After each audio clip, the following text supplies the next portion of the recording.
All right, Green Home Institute member of ours, Aaron here, who has built his home to LEED Platinum certification in 2014, didn't let that stop him from realizing there was a lot more you can do to advance decarbonization, make homes healthier, more sustainable, and reduce costs.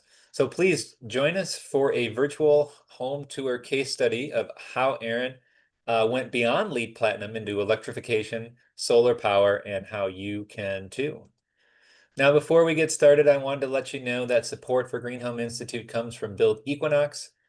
Traditional ERVs and HRVs provide basic ventilation, but often lack protection against airborne threats like seasonal flu and wildfire smoke. Introducing the Serve, an advanced indoor air quality management system, it offers ventilation along with enhanced protection of intelligent air management. Doing that through continuously monitoring CO2 and VOC levels. Has high efficiency heat pump recovery built right into it for preconditioning and dehumidifying incoming air for comfort, and operates in recirculation mode for whole house purification and dehumidification and when ventilation is not necessary. It has smart technology to keep wildfire smoke out and optional VOC sensors for monitoring air quality. So they also have their Serve 1000 for larger industrial applications and commercial. Check them out over at buildequinox.com today. All right, so welcome to From LEED Platinum to Solar and all electric, a home conversion case study. This course is brought to you by the Green Home Institute. The Green Home Institute is a nonprofit with a mission to empower people to make healthier and more sustainable choices in the renovation and construction of the places we live. Today, I will be your moderator. My name is Brett Little, and I am the education manager here. This course is approved for multiple continuing education units, including LEED accredited professional and our certified green home professional designation in all 5 pillars of green. AIA Health, Welfare, and Safety may make it applicable to your state-based design or contractor license. Check for that 5-digit passive house code being sent to you at the end if you've been here the entire CU time, and check for that 5-digit International Conservation International Code Council code, thanks to the sponsorship of Energy Smart Institute for this session as well. I also wanted to remind you before we get started that Aaron's home is going to be a part of the American Solar Engineering Society National Solar Tour under the purview of the Green Home Institute Tour. You can check it out at greenhomeinstitute.org, ACES Solar Tour. And you can see a large growing list of home tours, both virtual and in person, both live and on demand, including Aaron's that is coming up as well. And I also wanted to say congratulations before I hand it off to you, Aaron, on achieving our Green Star certification program with electrified living badge on your house for going all electric. So congrats to that. And Aaron, with that, I will hand it over to you. Welcome. Thanks for joining us, and take it away. All right, thank you so much, Brett. Hello, everyone. My name is Aaron Stash. I am the founder and chief electrification officer of the Electric Home Company, coming to you live from my own electric home. I'm excited to share our evolution of our home from LEED Platinum in 2014 to all electric in 2025. If you'll give me a second. So, just introduced who I am, excited to be here, and I've got a ton of slides and a ton of information I'm going to go through, but please jump in with questions in the chat. I know Brett's going to help me out there, and we'll stick around as well for some questions afterwards. So in 2014, we were excited to move into our house in Northbrook, Illinois, and we achieved LEED Platinum status at the time. Our architect was Michael Coleman from Wexler Coleman and Smart House, and we were really excited about the home that we were able to move into. At the time, we wanted our house to be energy efficient, healthy, and representative of our family. My kids at the time wanted to have a rainbow house. So you can see behind me, I have some orange walls. We have every color of the rainbow inside of our house. We did not, in fact, paint the rainbow on the outside, which is what they wanted when they were 4 and 6. But at the time, we achieved LEED Platinum status. We also had an incentive from the village of Northbrook, Illinois, where we had some refunds back on our building permits.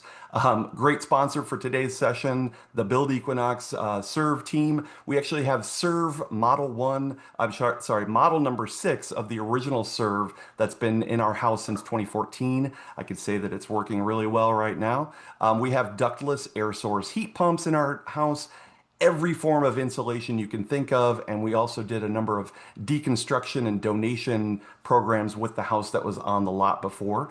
I'm not going to get too far into all of the LEED statistics of the house from 2014 today, but I will touch upon a number of things that led us to electrification. And I also came across the Green Home Institute press release from April 5th of 2013 that Northbrook, Illinois was going to get its first LEED Platinum home. But I also had a bug in my ear in 2014 that said, well, if you go all electric, you won't have to pay to install a gas line. And at the time, we thought this was crazy, right? We were like, why would we want an all electric home? Like, we want the comforts of that natural gas and that fireplace, and hey, we're cooking with gas. So that was really our thought process in 2014 when, again, we had a certified LEED Platinum home. And we took beautiful pictures like this, which showed our fireplace in the background, but conveniently positioned our gas range out of frame. So this is our kitchen, dining room, living room space in our home. And it was beautiful at the time. LEDs, we'll talk a little bit more about that, but never really showed that gas range in the background. But what does it mean to have an all-electric home? I had, one comment from a previous session I did that was like, hey, we put electricity to our house in the early 1900s. What are you talking about? Well, I'm really talking about 4 systems in our home to electrify them: HVAC, our hot water, our cooking, and our clothes drying. These are typically systems, at least in the Midwest, that are often powered by natural gas. And according to Rewiring America, our HVAC home systems make up about 25% of our home's emissions. Our hot water is about 10%, and cooking and clothes drying rounds out that end. So what did we do in 2014 with these systems? Well, I'm happy to say we had one of the 4 systems. We do have heat pump HVAC inside of our house. We've never had a gas furnace. We are located in Northbrook, Illinois, which is a suburb of Chicago. It does get very cold, and our heat pumps work just fine. More on that later. But why would I want to electrify? So I hope folks on the call today are familiar with the warming stripes. We're looking at global warming and climate change over time. Why should we electrify our homes beyond the LEED Platinum that we did in 2014? I'm going to look at things like climate, health, safety, comfort, and costs. So climate, well, of course, in Northbrook, we built a LEED Platinum home because we were interested in being environmentally friendly and focusing on the climate. But if we're looking even closer to our own local emissions, I sit on the Northbrook Sustainability Commission, and we've done studies of our own village's carbon emissions, and we found that 74% of our village emissions come from the energy used by our buildings. Fun fact for any John Hughes fans out there, Northbrook, Illinois is also the stand-in for Shermerville, Illinois in movies like The Breakfast Club, Ferris Bueller's Day Off, and a number of others. So this is the football field that my son played his football game on this last weekend. Again, we built that LEED Platinum house because we wanted to have leadership in energy and environmental design to help negate the climate impacts of our house. We wanted to build better in 2014. We're also looking at the health of our homes from an electrification perspective. So Americans spend about 90% of our time indoors, and I go to a lot of farmers markets and different sessions talking to folks about being healthy in their homes. And we wouldn't drink this glass of dirty water. We wouldn't eat this piece of moldy fruit. But what is it that we're breathing right now inside of our homes? Are we measuring that? And how is fossil fuels in our homes contributing to that air quality? A lot of studies out there about gas stoves affecting air quality, circulating pollutants, and raising the risk of asthma, especially in children in homes with gas stoves. Also, safety. Safety is a concern. So just in Illinois, over the past 5 years, Illinois has seen 28 natural gas explosions, resulting in 12 deaths. And this isn't a faraway thing happening. The picture in the background was from 2019 where a home in Northbrook, Illinois had a major fire because of a gas leak. So there's a safety concern.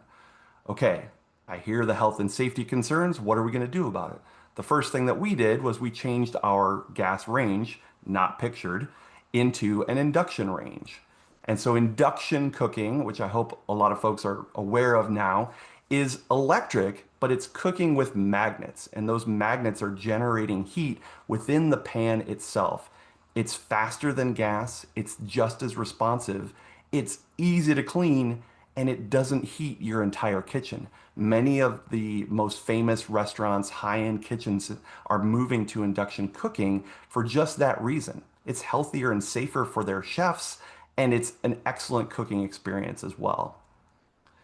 Comfort, right? Something that we often maybe take advantage or take for granted. Um, do you have a room in your house that is too hot or too cold? Oftentimes we just deal with it. It's wintertime and like, oh, it's always cold in that room. I need to wear a sweater or I need to put my blanket, or that's where all the blankets live in our house because we know that's a cold spot.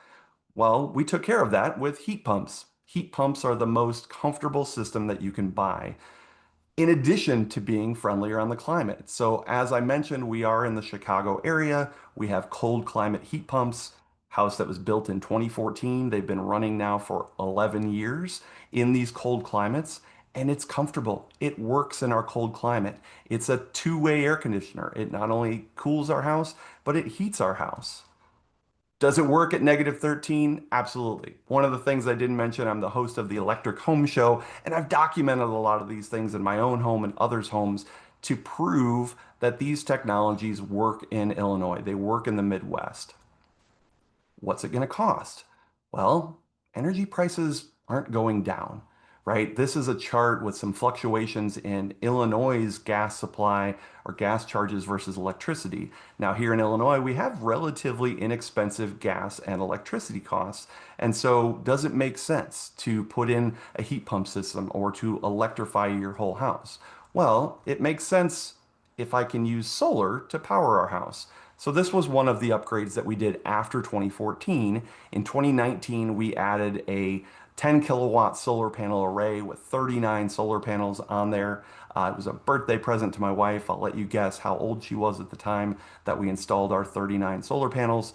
But this helped us to generate energy for our house that was not quite all electric, but we started to purchase a electric vehicle. We had moved to our in different things within our house.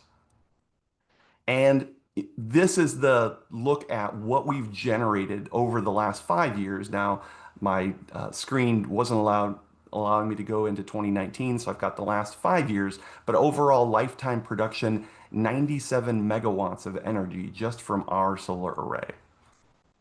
All right, so what's left? We've still got our water heater and our dryer. And if we look at the energy efficiency pyramid, call out to the Green Home Institute, where we look at the complexity and cost of things in order to electrify, in order to have a more energy efficient house. We're talking about awareness. We've changed out our lighting. We have air sealing, all of these different things on our way up to solar panels. Well, we didn't really go in that order, right? We had built the house. We'd used all of the insulation. We had the HVAC system that was heat pump driven. Extra energy efficient windows in our house. We put solar on 5 years after being in the house, but we still had at the time our gas cooktop, which we didn't replace until 2022, and our water heater and our gas dryer. So why did we change now? What incentives are out there that brought us to this point? We were always planning to go all, I shouldn't say always, we've been planning for a number of years to go all electric, and over time, as things were failing, and if it ain't broke, don't fix it. But how can we get fossil fuels out of our house? Well, we had an impetus this year in 2025, as many are aware, because of expiring incentives. So first, ComEd, our local utility here in Northern Illinois, has a incentive for electric home construction, and it's for both new homes as well as retrofit homes. So shout out to Tom Bassett-Dilley, who told me about this program about a year or so ago and was like, hey, you can do this with your house today. Really excited to go through this process to really highlight what is our building envelope, what is the air sealing, what do we have in terms of space heating, water heating, et cetera, et cetera. Interesting here in the ComEd program, you actually don't have to have induction cooking. You can have some gas in your house, but it's recommended. And you don't have to have solar, you don't have to have an electric vehicle. But for a house of our size, which is over 3,000 square feet, there's a $5,000 incentive. Now, this program wasn't just new for 2025. Right now, the incentives expire December 31st of 2025. If anyone is on from ComEd or has more information about what's happening in 2026, please share in the comments. But right now, you have until the end of December. And we're also looking at the heat pump credits from the federal government. So we already have heat pump HVAC, but we are looking at the heat pump water heater tax credit, which allows us to get up to $2,000 of incentive of tax credit back for 30% of our project. So, that last push to fully electrify our house.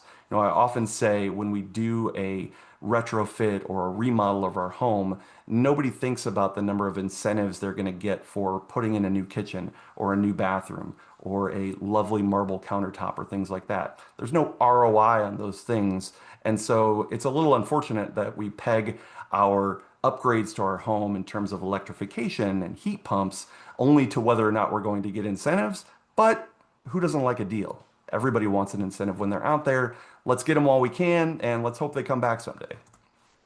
So changing out our systems, we had a gas dryer from 2009 that we brought to the house when we moved in. So it was on its last legs. We changed that to a heat pump clothes dryer, which a benefit here, we don't have to vent that heat pump dryer outside. So in terms of building envelope and air sealing, I was able to seal up that gas vent from our old dryer. So I've got one less penetration into my building envelope because of this heat pump dryer. And because it's a heat pump, it uses 300% less energy than a traditional electric dryer would use. And because I don't have that vent, I don't have to worry about lint fires and different things like that. I will say for people who like to change their lint filter in their dryers, you should definitely get a heat pump dryer because there are 3 different lint filters in this device for you to clean out if that brings you satisfaction. I also like to say, these aren't new. These have been around for years and years, but we may have known them as their European size, 24 inches. Now there are more American size versions that fit your traditional 27-inch washer and dryer combo. What's left? All right, we've got the heat pump. We did the cooking. We just talked about the clothes drying. How about our water heater? Well, in 2014, on-demand gas water heaters were all the rage. It was the best thing that we could put into our house, or so we thought at the time. Super efficient. We weren't going to heat this giant tank of water. We were only going to need that water when it was ready and on demand. Unfortunately, the way that our on-demand gas water heater was exhausted, we often got in the wintertime when it got colder, a large icicle building up outside. What happens when that large icicle covers the exhaust? Well, thankfully, our on-demand gas water heater shut off because it wasn't exhausting. Because if it was still exhausting, that would have been coming into our house. And so I was really excited to move to a different system. But, what do you do about these icicles? How do you fix this problem? 9-iron. So maybe not part of the manufacturer's recommendations, but I will say that those golf clubs came in very handy for the last 10 years when I had an on-demand gas water heater venting to the side of my house. So what do we change it to? We change it to a heat pump hot water heater. This doesn't require venting. So going back to our conversation about the dryer, we now removed another penetration from our house. I capped those lines. I'm not going to be able to get my golf clubs out to knock those icicles out anymore because those exhaust vents no longer exist. We cut that off and we removed gas entirely. And this heat pump water heater is also 300% more efficient or uses 300% less energy than a traditional electric hot water heater. Why? Well, because it's a heat pump. So if we take off that top of our water heater, we can see the heat pump inside of the system. All right, so in 2014, when we got LEED Platinum status, we had one of four of these things electrified. And in 2025, this year, we are now all electric. We've turned off our gas line, we've broken up with the gas company, and they're not coming back. But how do we do this on our electrical service? So we have a 3,000 plus square foot home, 2-story with a finished basement. Everything is on 200 amps of service. How do we do that and why do we know that works? Well, in 2022, we installed an energy monitoring system. So this is the Emporia View system that we were able to monitor not only all of our energy use on the mains, but specific circuits to understand how much energy is that HVAC system using, how much energy is the electric car using, how much energy is the PlayStation 5 using. Crazy enough, a lot of energy. Maybe you knew that, but PlayStation 5 and all of your gaming devices are using a lot of energy in your house. So what do we do in terms of electric versus gas? Well, this is kind of a cross section of our home at the time. So we had the one electric units, which was all our HVAC systems. I'll talk a little bit more about the specific systems that we had later on in the presentation. But a lot of gas for the hot water, the range, the dryer, the fireplace, and our cars using gasoline. In 2025, we've electrified all those things. We now have the electric vehicles with a plug. We have 10 kilowatts of solar. But we did have to add some circuitry. So we ran an additional 30 amp line for our hot water heater, 30 amps for our heat pump dryer, 50 amps for our induction cooktop, and 50 amps for our electric vehicle charging plug in the garage. All again, staying on 200 amps of service. What's it going to cost us, right? We talked about incentives a little bit and the money that I'll get back, but what do these pieces cost? Well, the 2022 updates, we had to run an additional sub panel. We had to run the additional power lines, which was electrical upgrades, and then purchase an induction cooktop. Then when we started our 2025 updates, we had additional electrical that we needed to run. We had the choice between choosing an electric dryer or a heat pump dryer, or an electric water heater and a heat pump water heater. In terms of the dryer, it was pretty much a no-brainer. For $300 more, we could get a unit that was 300% efficient versus a traditional electric dryer. For the heat pump water heater, quite a significant investment. And again, these are prices as of February and March 2025. Your prices may vary today based on tariff situations and things like that, but still quite a premium for a heat pump water heater, at least the version that we were getting for our home. Plus parts and labor for all of these things, but not really a big difference on the parts and labor side, whether I'm installing a heat pump water heater or an electric water heater. I still have to run the plumbing and different things like that. What does it cost to operate? So by turning off of our gas line, we save $20 a month just in customer charges. So the highest gas bill that we ever had, because again, we've had electric heat pump HVAC for the last 11 years, our highest gas bill was in about $40 in the dead of winter. We did have a fireplace that we used, but $20 of that $40 was just to have gas. So by turning off gas and canceling our gas line, we have $240 saved per year, not even including the amount of gas that we're using in those systems. Okay, here's a lot of math and a lot of numbers, but all right, we turned off our gas, we saved $20 a month, but what does it now cost us to run our heat pump water heater and our heat pump dryer? Well, those two devices, which finished our electric conversion, cost us about $12 a month. So if I just think about customer charges, I'm saving $8 a month by having those two systems be electric now, not to mention the gas costs that those systems were using previously. So we'll call it $8 to $20 a month by going electric with these systems, just from gas, just from not having gas. What about electricity? We are an electric house. We are in the Midwest where it gets cold. We use more electricity in the wintertime because we're using it for electric heat. And so yes, our electric bills are higher in the wintertime than our neighbors around us who are using gas furnaces. but we barely pay anything for electricity in the summertime because of a 10 kilowatt solar array, as well as the efficiency overall of our home.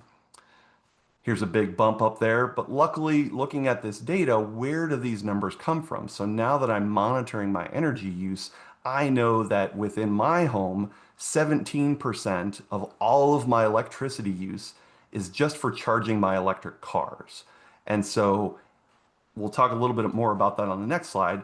The next section of that, the heat pump systems and the HVAC systems, from our heat pumps to our humidifier and our serve ventilation system, make up the additional 56% of our usage. So that's what we're using in the bulk. But 46% of all of our energy is generated by solar. So we're able to offset that energy use by the solar that we're generating. But how do I compare that to a typical home? So in a typical home, if I've got, two cars, I'm heating with a gas furnace, I do use electricity for my air conditioning, and I probably don't have solar panels yet, that is one portion of your power bill. For me, I pay for all of that on one bill, one electric bill. I don't go to a gas station anymore to fill up my cars. They're all charged at home through electricity, through the solar panels and the EV chargers that I have in my garage. My heating, different from the typical Illinois, is electric, and that makes up 24% of our electricity use during the year is our heating. And our air conditioning, which is similar to our neighbors, still electric, 15%, but we're generating 46% of our energy from solar. How about electricity rates? So I actually came across a lovely testimonial on the ComEd website, which is our utility here in Chicago, from Aaron S., who is an hourly pricing participant since 2016. And, it's been very advantageous to have hourly pricing on the supply side for electric heat. Well, something that a lot of folks may not know about is there's actually a delivery side for electric heating as well. So this isn't very well advertised or communicated by ComEd about the electric heat delivery rates that are available. I would encourage anyone on the line or watching this webinar who has all electric heat in the ComEd electrical grid to check out your delivery distribution facilities charges. And I see Brett hopping on, so he might have a question here. So I'll pause before I go too far down there. Go ahead, Brett. Well, I was just going to say, don't let it limit you. If you're anywhere in the country, you may be surprised at what you'll find on your electric utility. So I just wanted to share that. Yeah, no, absolutely. That's a great add-in. I sometimes forget that I'm not just talking to folks in Illinois. So thanks, Brett.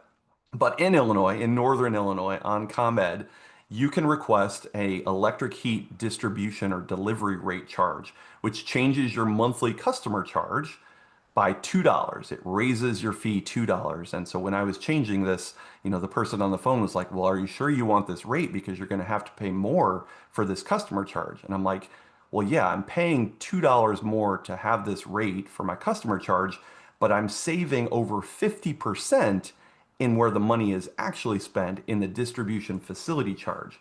So what does that look like? Well, if you have a ComEd bill in front of you or you're pausing this video later, go check it out. Your delivery charge for electric heat is going to go to $17 on your bill, but this green arrow, the distribution facility charge, is going to go from 6 cents a kilowatt hour to 3 cents or less than 3 cents a kilowatt hour.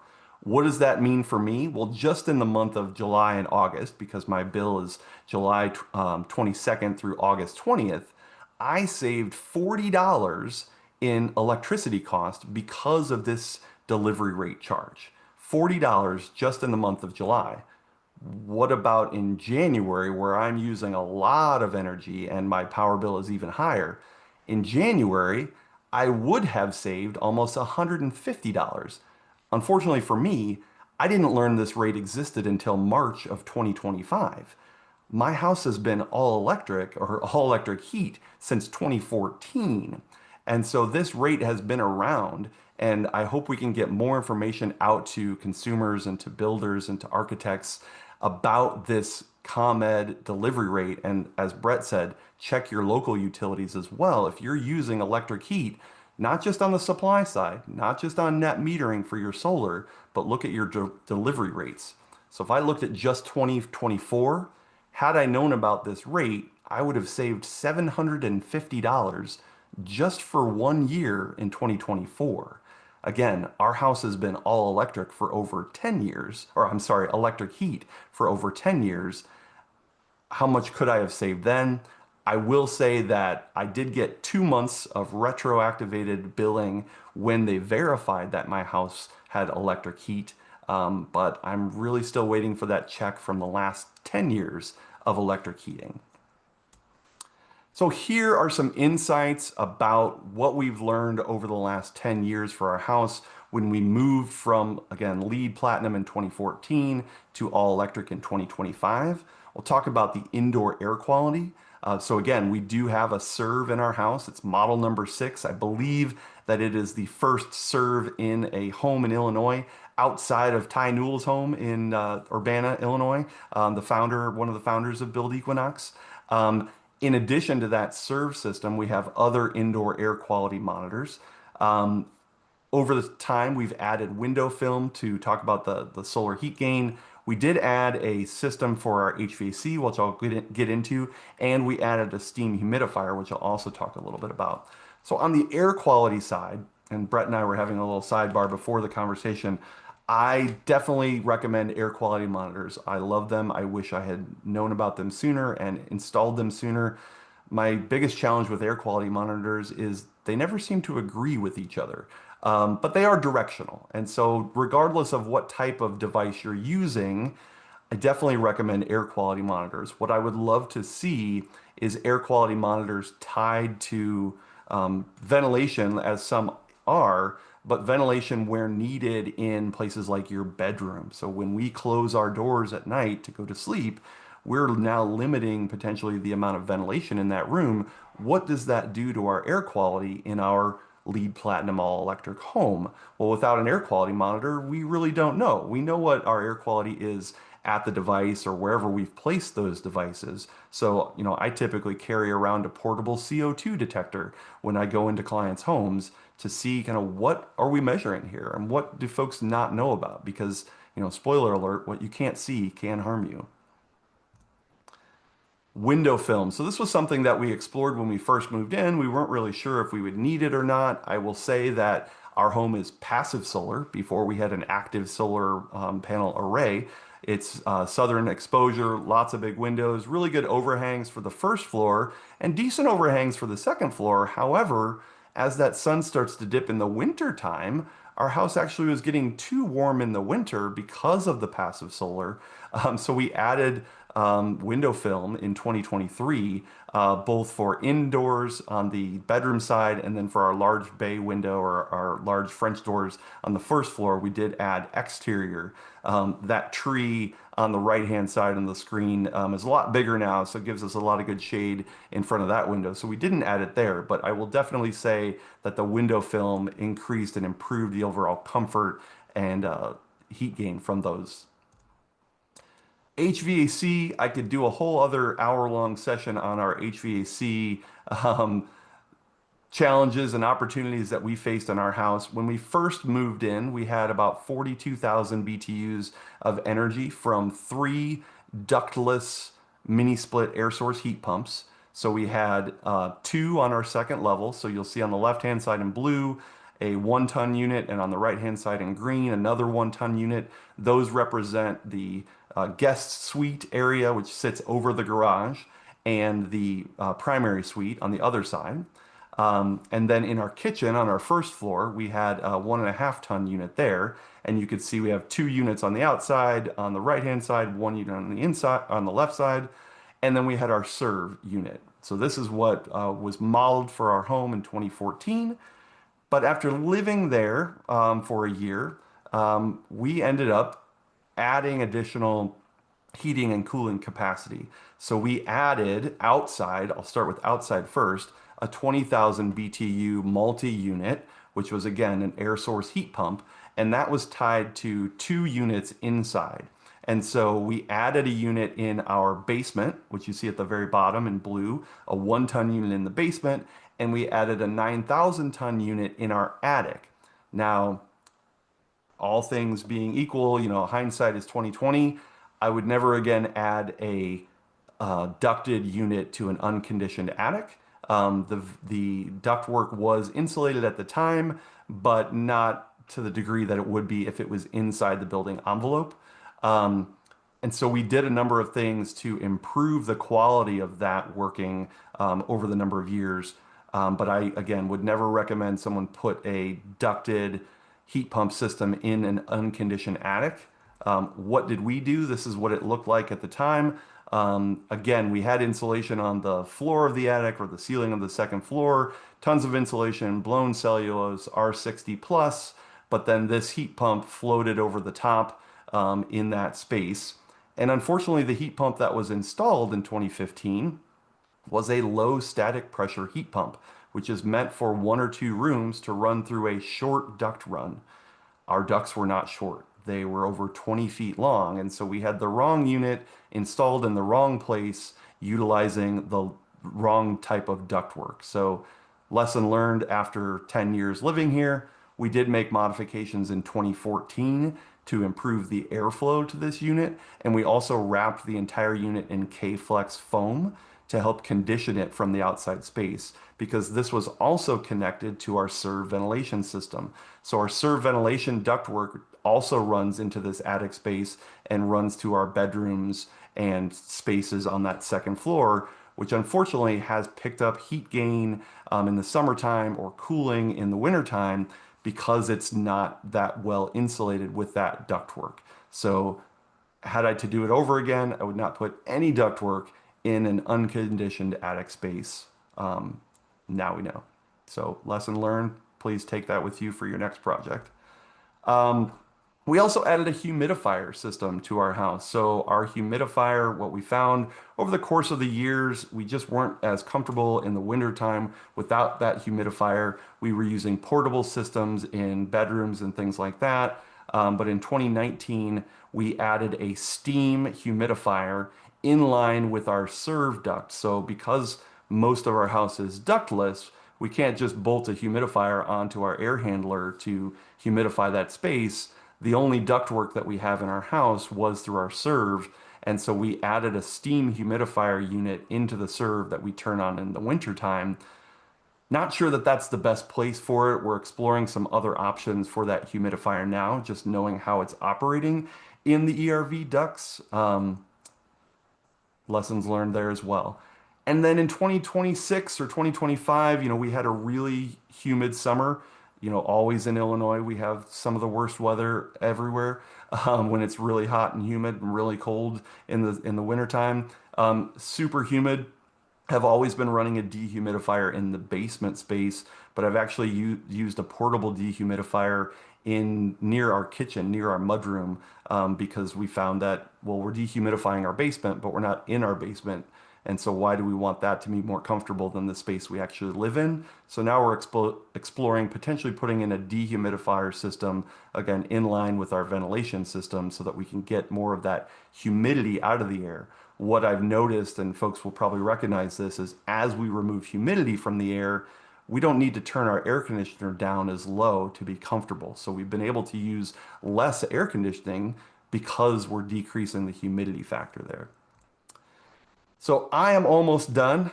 Thankfully, I talk really fast to get through 70 plus slides. I'm excited for the questions that might be here. But before we get there, I do want to invite anybody who's going to be in the Chicagoland area. We are hosting an all-electric home tour of this all-electric home on Saturday, September 20th from 10 a.m. to 2 p.m. I will repost the sign-up sheet in the chat to register for free. Please come anytime. Please share that with anyone you would like. And with that, I will go ahead and answer questions. Yeah, Aaron, and before we get into those questions, just some of the items here on I guess interaction with LEED, I'll say, right, and where that fits in is, I was before we came on, looking at your energy rating files for your house. And for those of the folks who are familiar with how we measure energy efficiency, right, we're using that HERS index rating, or now the sort of unstandardized version of it is called the energy rating index, right? It's used all over the country. It's how we measure efficiency, and it's how we get our LEED points in the annual energy use section. So we were looking at yours, looking at it was about a 45 on the scale. So that's like, 55% more efficient than a code built home, right? That was back Mhm. 10 years ago, right? Right, right. And so obviously now people using LEED now are going to be using LEED version 4.1, not the version you used.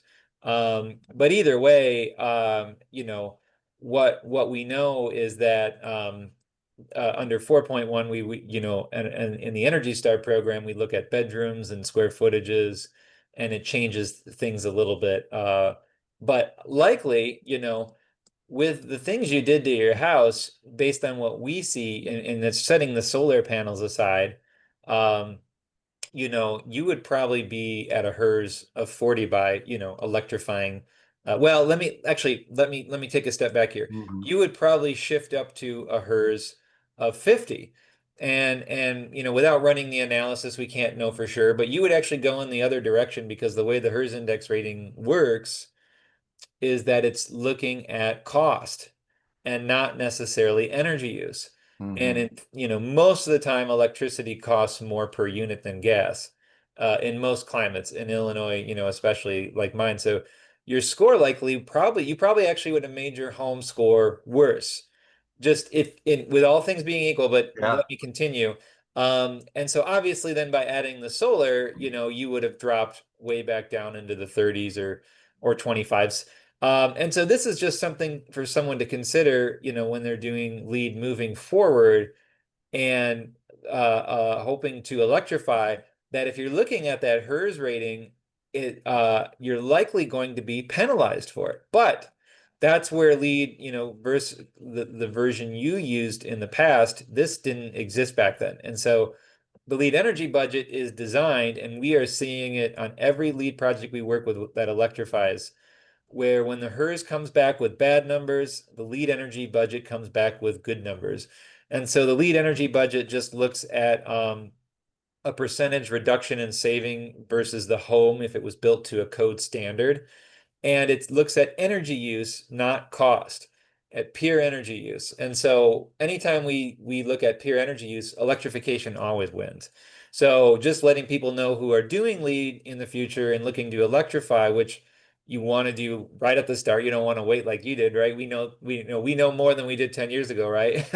Um, you can see all the benefits Aaron mentioned, and I can tell you if you're working with your energy rater, have them run the LEED energy budget reports, and it's going to come out, a lot nicer. I can just guarantee you that based on, seeing so many of these items. Um, the other thing I wanted to point out for LEED, as Aaron mentioned, is if you're turning over all electric homes to tenants and occupants or homeowners, within the homeowner's manual, it should have explanations of electric systems versus gas systems, how they work, especially if someone isn't used to cooking on induction and there's an induction stove. Obviously, that's a great opportunity to put that kind of educational resource within the LEED manual, which is required for projects. Brett, Um, can I jump in on that yeah, and point feel free too? to jump in Yeah, wherever you want. I Yeah, think yeah. the big thing on there as well in electrification, especially as we're using more central systems that are electrified, unitary, um, information on how to use your backup strip heat, right? So we're Yes. putting in these emergency systems, Yeah. and depending on your contractor and their comfort with putting an electric HVAC system in, what I've seen is a lot of set points, especially in Chicago, we're doing changeover temperatures at 40 degrees, and people are ending up using electric resistance heat when Right. their heat pump is going to work to, even lower and lower temperatures. And then they get that first month's energy bill and they're like, wow, what happened? Right. Because they don't think about how that works or the HVAC. So I think that's a really important education factor for homeowners. If we're going to electrify your home, make sure they understand, particularly on the billing side, what it means to have this set point at different areas or different Yeah, yeah. temperatures. And I was going to ask you that on that note, do you have any backup resistance heat? I couldn't remember what you said. We don't, I mean, because our home is ductless, we don't have the ability just to put a strip heat into the ductwork. We Right, have put, again, we get polar vortexes, which I don't know was a word before right. 2014 because Yeah, I think there one happened in 2013, and I asked yeah, at the time, well, do we have to worry about these? Um, and we have put up some space heaters at the time. I think yeah, more often than not, my house is actually warmer during the polar vortex because I'm like, well, are my heat pumps going to work? And they work yeah. just fine. And then I've got a space heater running as well. So, yeah, for those 1 or 2 days a year, a portable space heater Mm, has been right. fine, but we don't have a dedicated backup system. Okay. And I know the heat pump in the serve too is supposed to kick in and provide some additional relief, It right? provides some additional, but I think, again, because we have ductwork running through that Mm. unconditioned attic space, Right, sure. In your case, how, yeah, yeah, yeah, how the home yeah, was designed and how it yeah, functions because of that is a yeah, little off. So, I would, right. again, recommend not putting that in Yeah. unconditioned space. Yeah. And the other thing I was going to mention in regards to electrification in this aspect is people probably, hopefully people are flushing their water heaters once a year, right? Every water heater needs that. But what people may not realize with these heat pump water heaters is you also have to flush the condensate lines as well, or those may back up. And I'm telling you this from personal experience. They will shut down the heat pump, and if you have the 240-volt heat pump water heater, it will switch to the electric system, which will escalate your bills insanely. I can tell you that. A very sad story. In addition, if you don't have the 240 volt and you only have the 120 volt, I believe that the whole thing will shut down because it doesn't have the backup system to run off of. So typically the system will warn you when that's coming, but it's good to, flush that drain line. And then another thing people don't realize is they have to clean their filters, which, when you think, oh yeah, my furnace filter, sure. No, you gotta take that heat pump water heater filter out, vacuum it off, or maybe, wash it and switch it over to electric. And again, that has to be part of the maintenance plan, the maintenance strategy that, again, if you're a builder and you're just kind of giving people all electric homes and they're not kind of nerds about it like some of us are here, that you want to make sure that they're successful. So having that built into the homeowner manual from the start is a LEED requirement. And, LEED or not, it's just a good idea to say, hey, you have this little extra maintenance you have to do, right? And I noticed you mentioned um, the lint with your dryer. I imagine, that takes a little bit of extra cleaning once a month or so. Yeah, I mean, we're changing out a lint filter with every use, just like you would on a traditional dryer, but there's Yeah. actually a secondary lint filter under that because there's nowhere for it to blow outside. There's no vent. Right. So the machine that we have does remind us to clean that every so Yeah. often. I'll also say on the heat pump water heater, think about your anode rod. And so when we were installing our system, we made sure to understand that's kind of why we took the top off in that photo. Where Yeah. is the anode rod and how do we get it out? Because our system is 80-gallon tank and it's taller than I am. I'm 6'1", and so Uh, I want to make sure that I can actually remove the anode rod or whoever might be doing it can do that because of where we positioned it. right. Yeah. The clearance space, very, very important. Yeah. So, Um, and then just, if not obvious, if you if you don't have combustion, you therefore do not need to vent it. So this is a giveaway requirement from LEED where you must vent your combustion. You have no combustion. You have no venting. You still need to vent induction stoves though, because you can have burn incidences. Yeah. That's required under ASHRAE 62 too. It's very important, and I've seen emissions with electric stoves. But you don't have to vent the furnace because it doesn't exist. You don't have to vent the water heater. So this is a giveaway.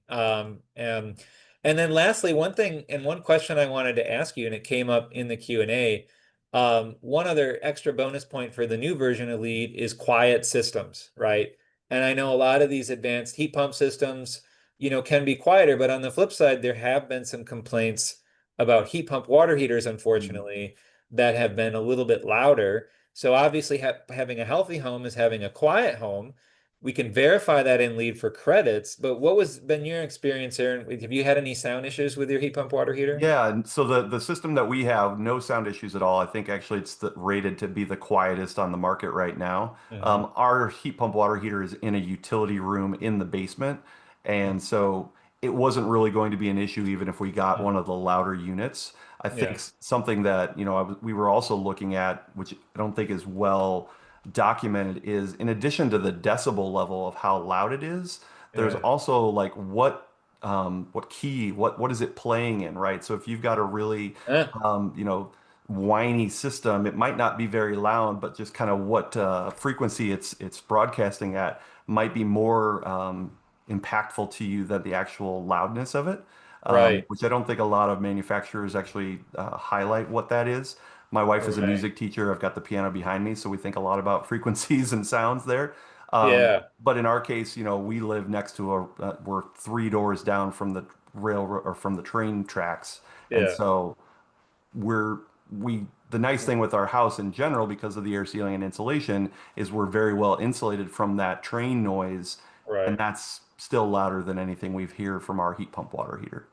Right. And well, that's a good point you mentioned about the pitch, not just the dBA, but the pitch. I imagine then you're saying a high pitched noise is going to drive someone more crazy than Right, right, a quieter high pitch might be worse than a louder low pitch. Is that right, maybe? right. Yeah, yeah, Yeah. Almost like we need some kind of like sound rating system that looked right. at that all. Interesting thing. I'm going to look into that a little bit more. Thanks for Yeah, sharing. yeah, yeah. We need a musicologist on here or something. Right. Yeah, yeah. Well, so yeah, I thanks for walking with that through me, everybody. One of the earlier questions that kind of came up here, and we're going to get to as many as we can here, was just about, especially as you as an electrification coach, which is very cool. We need every community needs many electrification coaches because we have a lot of homes to fix. So, um, you know, obviously there has been uh you know this sort of tension now where you're talking about systems and having a better home and health, but it's like if you bring up electrification, some people it's going to resonate poorly with immediately, right? Before you can even get to the other benefits. For whatever reason, there could be a vast majority of reasons for that. I don't want to discredit anybody's concern, but how do you sort of address it now that we're in this sort of situation where someone may just quickly discredit it, without even thinking it through? Like, can you speak to that a little bit? Yeah, absolutely. I mean, I think the first thing that comes to mind is cooking, right? Yeah. Cooking is a very emotional experience. And so even the most, ardent, maybe environmentalist, thinking about it is like, well, I'll electrify everything except for my stove. Like I want to be cooking with gas, right? Well, cooking with gas is an advertising slogan that they came up with in the 1920s that we've been, listening to for the last 100 years. And it's great. It's great to cook on gas. Like it's very, a lot of control. People love it.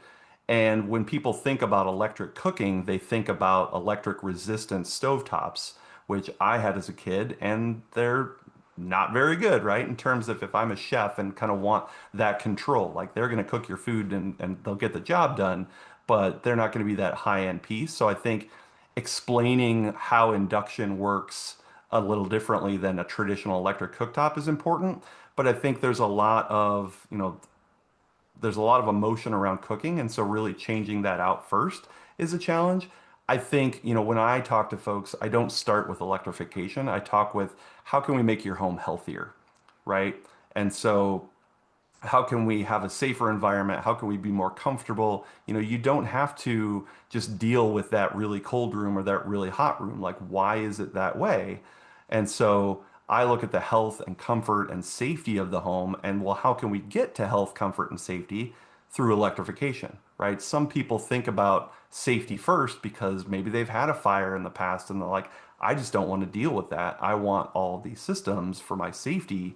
And then I think, again, on the cooking side with health, we were really seeing the studies about gas stoves and how they affect asthma. I have a lot of allergies. My allergist once told me I was born on the wrong planet. I said, well, that's not helpful. What can I do about that? And so we've got these stoves and these things we don't think about that are affecting our air quality, are affecting our health. So that's really where I enter the conversation about health, safety, comfort. And then, in some cases it is energy savings, but, to your earlier point, in some cases it's not energy savings, right? I may be spending from a cost perspective the same amount of money as I was with my gas systems, or in some cases maybe more, but am I more comfortable in that situation, right? What is that worth to you?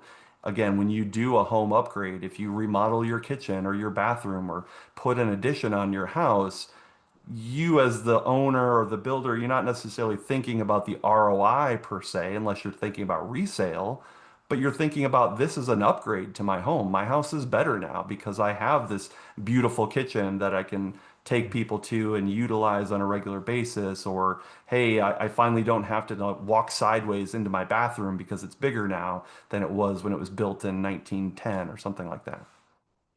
Yeah. Yeah, great. And some other questions that were coming up here were about resilience. So obviously we have situations where, it's obvious we're going to have more extreme heat, and to some extent even more extreme cold, in both directions. And then also risks for various reasons to prolonged power outages. Hmm. And so obviously people are sharing concerns, if you're all electric, what do you do? And so the question kind of here is, I know solar, a lot of people still don't know this, so I have to spread the word that solar is actually, in my view, a useless piece of junk on your roof when the power goes out. It does nothing, and that's to protect the line worker so it doesn't Yeah. fry them. Legally, it has to shut down. So people spend all this money and they're like, well, the power's out. What good does it do? So I guess my question to you is, and the questions here is like, what do you have anything for backup battery, generator? What do you do in the event of, a potential power outage risk? Yeah, so we don't currently have a battery system. We've thought about putting a battery in or having a backup. When we built the house, we have a gas line running for a potential gas generator, which we also never installed. Uh, And so, when the power went out when we had gas in our house, it was the same issue as when we don't have gas, right? right. These systems that are run by fans and different things like that, the fan is still required to run the furnace, that's electric even if I'm using gas for the furnace itself. Um, I think having those battery backup systems would allow us to be more resilient for sure. And then I think, Brett, to your point, we could charge those batteries with our solar panels. We would probably actually be able to get more energy out of our solar panels with batteries. Financially, it just wasn't in the cards for us at the time. We're still exploring it, but yeah, from a resilience perspective, if I were to build a brand new house today, I would definitely be including a battery system in there. Just a clarification, the fireplace you had wasn't wood or anything for backup heating. No, the was a gas fireplace, direct venting. So yeah, we're exploring kind of what to do with that right now. It's just a nice little centerpiece of the house with a mantle, but no fire there. So whether or not we'll put a electric fireplace in there for the ambiance or just take it out completely is TBD. Yeah, yeah. Well, we have more time to stick around for more questions, right, Aaron? You got more time to Yeah, hang out? absolutely. Happy to stay. Yeah, great. So before we get into those questions, just a quick reminder that yes, this session is being recorded and we're going to post it to our YouTube channel. And it's also getting posted up on Aaron's profile on the ACES Solar Tour as well. So we'll have it up there. And so you can check back there or you can go subscribe now and get an instant update when it's available. For those of you watching this on demand in the future, take your quiz with an 80% passing rate to receive your continuing ed.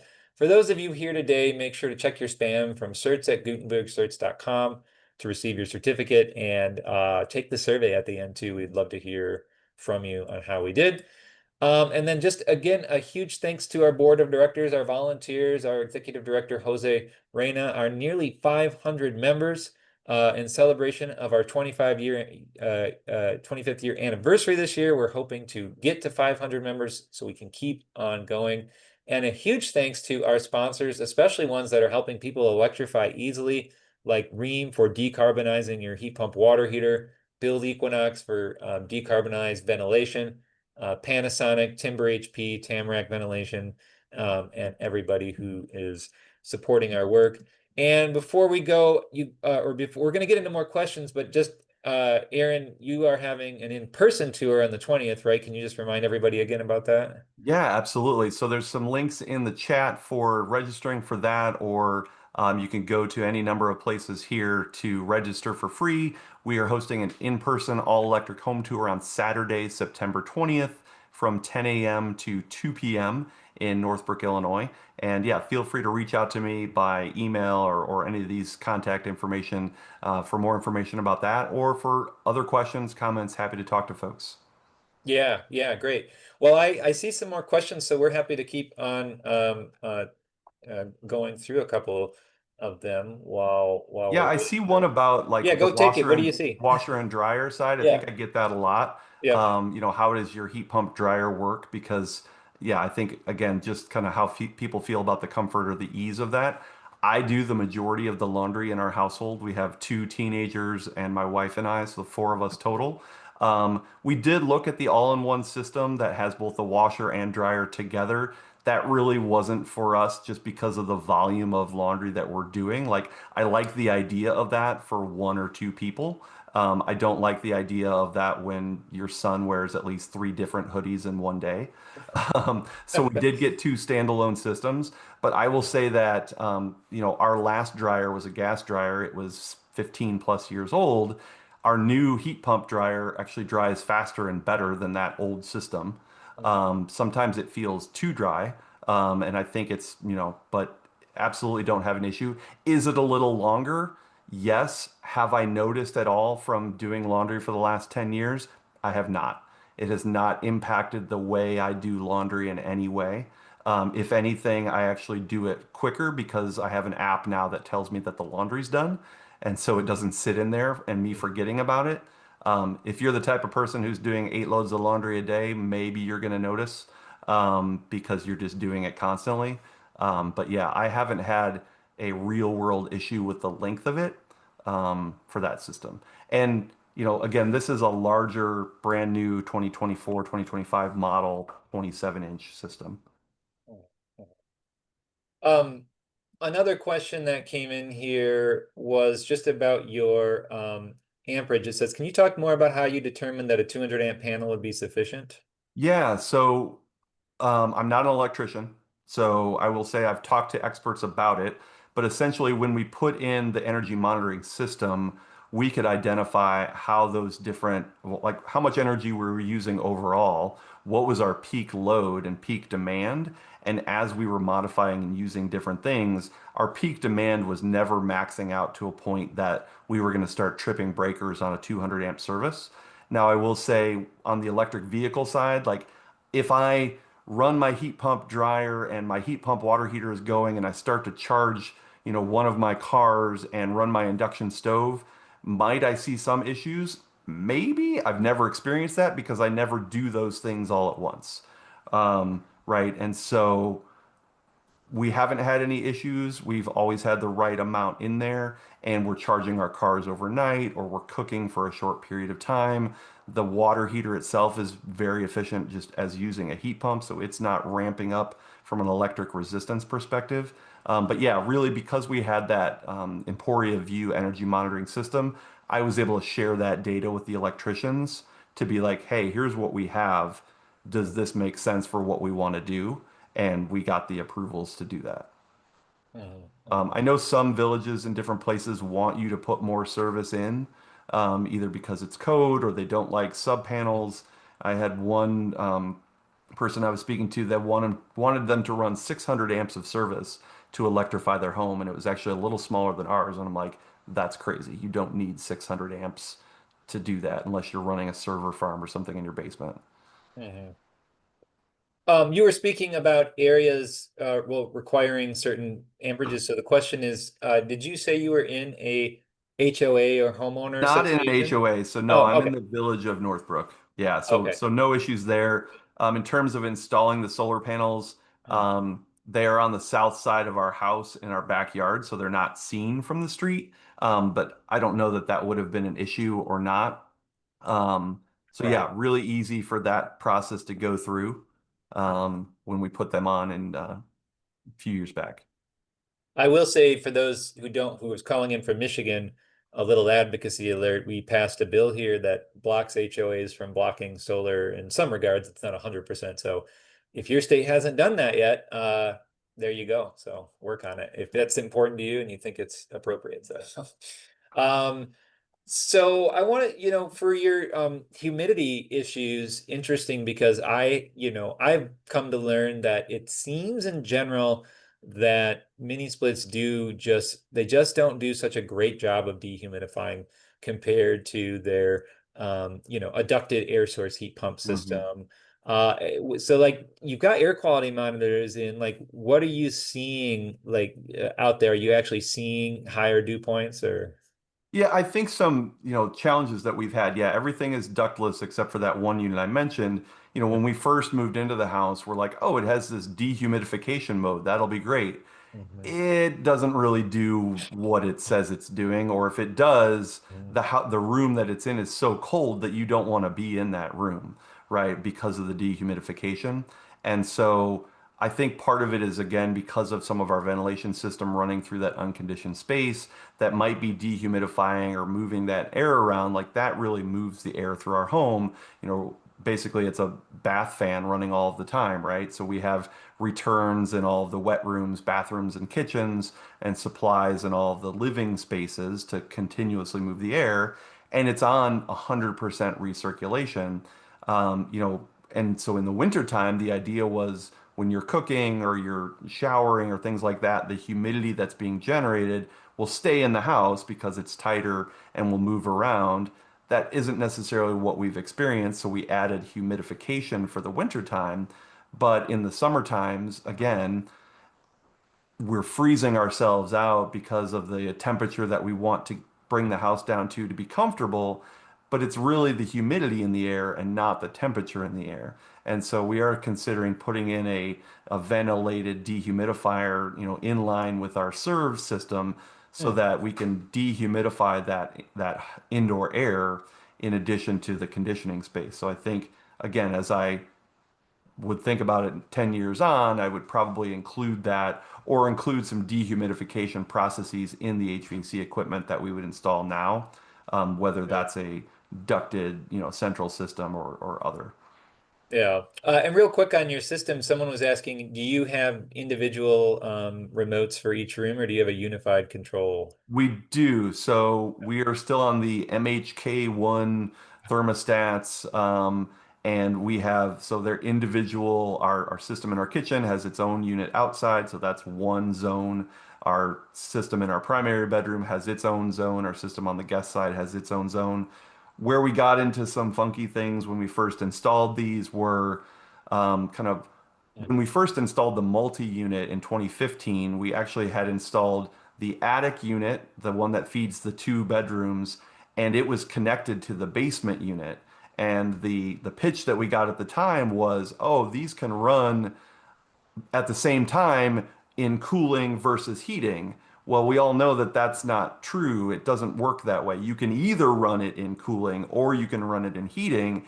And so the other one's just going to turn off if it's calling that. And so what we ended up doing is connecting the system that was in the bedroom four, if you will, tied that into the multi-unit system on the attic. So at least it was on the same floor to be zoned. If it was calling for cooling, it's probably going to be calling for cooling on that second floor more than it ever is going to call for it in the basement. But I might actually want to run the heater a little bit in the basement, just because it's cooler down there. So yeah, it is zoned. It's again, I could probably spend another hour talking about HVAC and ducted versus ductless, just kind of what we've experienced. Mhm. Looking at your thermal envelope, one of the questions was, and maybe this is kind of a pest management question too, but they were just saying your garage door discussing the insulation, weather strip, and durability. Is there anything special that stands out to you for that? Yeah, so we've never had a pest issue, knock on wood. Yeah. We have a compost bin right outside the garage, also knock on wood, haven't had a pest issue. The garage door isn't super insulated. The interesting part about that side of the house is the guest suite Mhm. floats above the garage, and there's a back porch on that side. So we actually have more square footage on the second floor of our house than we do on the first floor. So there's a lot of spray foam and things on the underside of that room, which is the ceiling of the garage. But yeah, the garage door itself for the cars has a little bit more insulation than a traditional door. And then we have more air sealing and insulation on the entrance door from the garage to the house. There's more Mhm. air sealing there, and that's a tighter seal. But nothing particularly unique in the garage door itself, the one that goes up and down. Sure. And just on your thermal envelope with your windows, the question was, could you remove the window film in the winter to reduce heat demand? No, so it's permanent film on there, Yeah. and we actually put the film on to reduce the heat load because our house was getting too hot in the winter because of the heat, right? So the sun is going down lower in the sky in the wintertime and it's shining into our house. Whereas in the summer, we have the eaves that are, blocking that and shading it. And so what we were experiencing is that in the wintertime, it's great. It was free energy, but it was too much energy. So like we were opening windows and things like that in the wintertime because it was too hot because of that heat gain coming from those windows. So in addition to like closing blinds, putting that window film on helped us to reduce that. Yeah. Well, Yeah, but it doesn't come off. I think the interior stuff is guaranteed for like 10 or mhm. 20 years. The exterior is like a 10-year time period, I think, Okay. Okay. in the Mhm. version we have. Yeah. There were some more folks kind of asking to clarify and speak a little bit more to your utility options. Obviously, your options are going to be different than even, the next utility over, right? Even in the same state, you can be night and day in the same state, even much less somewhere else. So that's just one thing to clarify. I do know that your area, I thought, has dynamic peak pricing. So I just wanted to throw that in. Is that something you're using or not? Or is that part I of that? don't currently, I don't think we do, but I'm going to check Oh, on that because we're not using peak pricing. I do have hourly pricing and I get okay. notifications on my phone, if there's like, hey, it's going to be really expensive, Oh, like so you do have it. Yeah, limit yeah, your, yeah. okay, so maybe that's what you mean. Okay. Yeah, I think it But has nothing different like names. automatic. Like I have, like my water heater has like that kind of built-in sensors in it, like Yeah, you would need in California, but yeah, we don't have that automatic system other than yeah. the alert that I get on my phone if it's too hot or too cold. Okay. We do have net metering for our solar, Oh, okay. and so we get the dollars back there.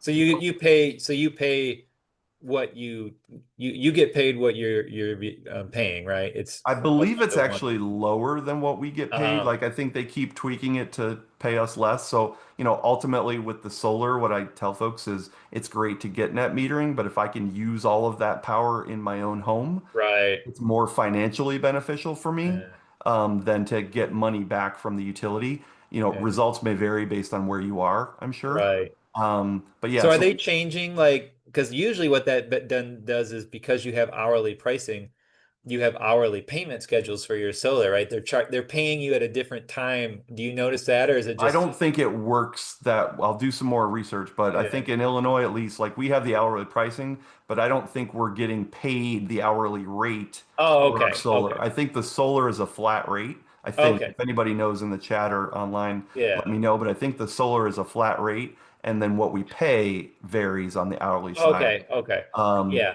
and yeah, then we also, like I said, that distribution rate, the delivery charge right, is really where we are saving even more, right, because of that. So like if yeah. anybody on ComEd wants to give me 10 years of credit for having all electric heat, I'd gladly take that check. Uh, when I heard you say that earlier, I had to laugh because I know that's the Yeah. last thing they're going to want to, not just that, but any utility company Right, right, is right. is never excited about Well, rates and going it's interesting up. because even on the website, right, when you look at all electric heat or search for that on their website, they talk about hourly pricing, Right. and how you can enter into hourly pricing. That's actually where my testimonial shows up on their website Right. for hourly pricing, which I'm in favor of. But there's no mention of the distribution rate or the delivery rate, Mm. which again for me saved me $40 just last month. Yeah. Yeah. So some questions about, cost per square foot, and obviously, um, whatever something cost 10 years ago, those days are gone, right? I mean, Right, let's just right, admit it. So someone was asking, how much it cost in 2014, and I don't think you have to answer that because that is, it's never coming back, right? It's right. never going to happen again. But could you speak to, like, if someone wanted to start out now building a new home, all electric, meeting these goals, like, are you seeing what the extra cost would be above code? Like, are you having those conversations? Yeah, I mean, I would say first, to kind of answer the 2014, when we were looking at it in 2014, the cost of the house was 10 to 15% more to build it the way that we did and to get the Right. LEED certificate, not to get the certification, but to build it to the standard of LEED, Right. was 10 to 15% more at the time than what we would have spent if we just built a code built house Right. when we were doing it. What that cost is today, right? Anybody's guess. Yeah. I think Mm. I often talk to like my neighbor next door to me works in the trades, and we talk about building electrification, and I think one of the things that I highlight there is if you're building an all electric building, you don't have to install gas infrastructure, right? You don't have to Right. pay that cost for them to run the gas line to you. You don't have to pay that cost to run those pipes throughout your house. If you're using ductless systems, you're not paying, depending on what you're building, you may Mm. be able to eliminate the cost of running ductwork through your house in some instances for like ductless mini splits and air source.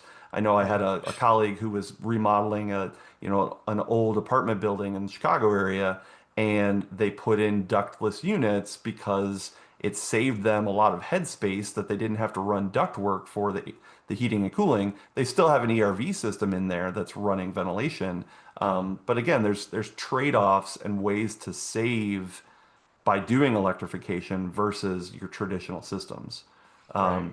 And then if you are able to put the battery systems on and the solar panels on, now the long-term cost of ownership is reduced. And so I think that's always the biggest challenge is we want to save money when we're building, but we also want these buildings to last 100 plus years. What is it going to cost us to, operate that building? Right. Yeah. Um, and another question that came in, I know typically when you have multiple mini split heads, you also, have multiple outdoor units. So someone was just wondering, what does it look like out there with all those condensers? Yeah. So I mean, ours are the side discharge units, so it looks like a big box fan. So we have two on the east side of our house. Sorry, I'm pointing behind me because that's where they are. Two on Yeah. the east side of our house and two on the west side of our house. Yeah. I think the side units, side discharge units, it's actually smaller than a traditional air conditioner box unit. Mhm. It's also much quieter than that. And Right. so, they're on the side of our house. It's not in the front yard or something like that. So it's not something that I see at all. Mhm. Um, and I think in terms of noise, it definitely doesn't bother the neighbors at all either, or us when we're Mm. like in our backyard. Um, Yeah. Yeah. but yeah, I mean, you're just like you would have any other sort of mechanical equipment for air conditioning, you're going to have to put it somewhere. Yeah. Um, and so this is a question that came up, and you and I were kind of briefly talking about it, and maybe you mentioned it too while you were talking, before we went live. And the question is just, thoughts on geothermal, or otherwise known in this case, ground source heat pumps. So I think back when you were building your home, there was a 30% tax deduction for ground source. Now we currently have one at least to the end of the year, and it's going away again. That one was winding down, and then Yeah. it came back, and now it's going away. Did you look into ground source? Did the tax credit help play a role? And as an electrification consultant, does that even come up in your conversations at all? Yeah, so I think ground source or geothermal is an excellent option, especially in our climate. It's probably the most efficient option and the most comfortable option. It's also the most expensive option. And so those incentives are great. I think what Mm. we were exploring back in 2013, 2014 is, our understanding, a lot of these incentives tended to fluctuate. It was like, well, you might get the incentive or you might not. Like it exists, but you know, Right. the paperwork to do it, and it just seemed very daunting. Like that was another reason that we didn't install solar at the Mm, same time because mm, yeah, there were solar incentives in place, but it wasn't like no one would say, yes, you are absolutely going to get this solar rebate. And mm, so it was very hard for us to say, well, then let's do it. The same thing with geothermal or ground source. I think here in Illinois, there's an additional incentive, GREX, so mm. a ground source renewable energy credit in our PJM Yeah. connection network for the utility. So that's new as of 2025. So additional incentives to put in ground source. Yeah. Back to the humidity and dehumidification side, I've also heard really good things about how ground source can help mitigate those humidity issues more so Mm. than others. And so something really to look at for sure. Um, at the time that we did our home, it was, I think a third of the cost for us to put air source units into our house than it would have cost us to put ground source. Right. Plus, you remove the ductwork equation, which you didn't have to pay for Right, that, right. right? So, Yeah, yeah. which ground source, not too many ductless options. There's some out there with radiant, but anyway, yeah. Well, I don't see any other questions. We're kind of at the end of our time here, Aaron. But can you just again remind people where they can go to connect with you, learn more if they want to reach out? Yeah, absolutely. Thanks again so much. So you can find me at electrichomecompany.com. My email is aaron@electrichomecompany.com. You can also check out my YouTube channel, which is the Electric Home Show. If there are folks who are interested in having their electric home or almost electric home featured on a YouTube channel, please reach out to me. I'd love to get some more content there. I've featured a number of 100-year-old homes that have electrified. But I've also talked to folks about hybrid heating and different things like that. So while it is the electric home show, sometimes it's the almost electric home episode. But yeah, thank you so much. Happy to connect with folks and please reach out and hopefully we'll see some of you on Saturday. Yeah, great. Thank you so much, Aaron, for joining us and supporting GHI too. And thank you all. We'll catch you all same time, same place next week. So goodbye. All right, take care. Be sure to check out all of our courses available online that you can watch anytime and anywhere to pick up your CEUs. Before you go, make sure to subscribe to us on YouTube to get weekly updates and stay up to date on green building science courses, webinars, and home tours. Thanks again.